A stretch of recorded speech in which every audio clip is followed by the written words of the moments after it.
একজন আল্লাহর খাঁটি ওলিদের কাছে 1 ঘন্টা 1 মিনিট 10 মিনিট বসা সারা রাত ইবাদতের চাইতে, 1000 মাস ইবাদতের চাইতে আল্লাহর খাঁটি ওলি যারা, আল্লাহর সাথে যাদের বন্ধুত্ব প্রেম, তাদের দরবারে বসা অনেক বেশি সওয়াবের কাজ, অনেক বেশি ফজিলত। আল্লাহু আকবার।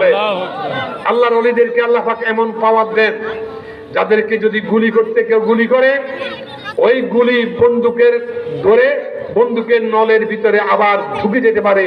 আল্লাহর ওলিদের বুকে গুলি লাগে না, গুলি লাগাতে পারে না। আল্লাহু আকবার বলে। আল্লাহু আকবার। আমার আব্বার কথাই বলি যে আমার আব্বাকে তো গুলি করার জন্য বান্দারাতে গেছিল, 200 লোক অস্ত্র নিয়ে গিয়েছিল নুরুল আমিন আতিকের এই গুলি করো 1971 সনে গুলি করতে গেছিল, আমার আব্বাকে মেরে ফেলবে। আমরা ছোট্ট ছিলাম, আমি কান্না করতেছিলাম ফজরের পরে খোকামলি সাহেবের বাড়িতে, কিন্তু তারা স্লোগান দিয়ে গুলি করতে ঘরে ঢুকলো, লাফ দিয়ে অস্ত্র নিয়ে অস্ত্র তাক করে ঘরে ঢুকে আমার আব্বাকে চেয়ারে বসে আছেন, তারা তিনি খাটের নিচে ঢুকেন নাই।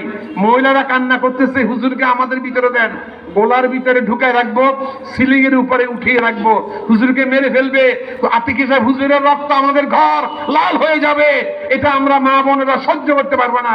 হুজুরকে ভিতরে দেওয়ার জন্য তারা তাগাদা করতেছে। খোকামলি সাহেবকে মাদ্রাসার উত্তর দিকের এই বাড়ি, আমাদের সাকিব ভাইদের বাড়ি, এই বাড়িতে ওখানেও এখন গাছতলা হিসাবে ওখানে যান, আমার আব্বা যেতেন। তো ওরা গুলি করতে আসলো, আমি কান্না করতেছিলাম যে আমার আব্বাকে তো এখন গুলি করে দিবে, কিন্তু গুলি করতে গিয়ে তারা কি, আমার আব্বা আমাকে বলছে তুমি কান্না করস কেন? আমি কাঁদতেছিলাম।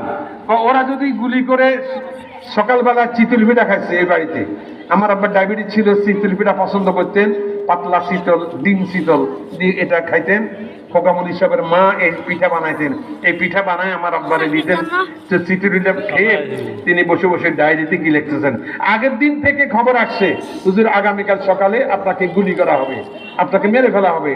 আমার আব্বা লা খাউফুন আলাইহিম ওয়ালা হুম ইয়াহজানুন, আল্লাহর ওলিরা কাউকে ভয় করে না। আলা ইন্না আউলিয়া আল্লাহ লা খাউফুন আলাইহিম ওয়ালা হুম ইয়াহজানুন। আল্লাহু আকবার। আল্লাহর ওলিরা আল্লাহকে ছাড়া কাউকে ভয় করে না, তারা আল্লাহর কাছে নিজকে সঁপে দেয়।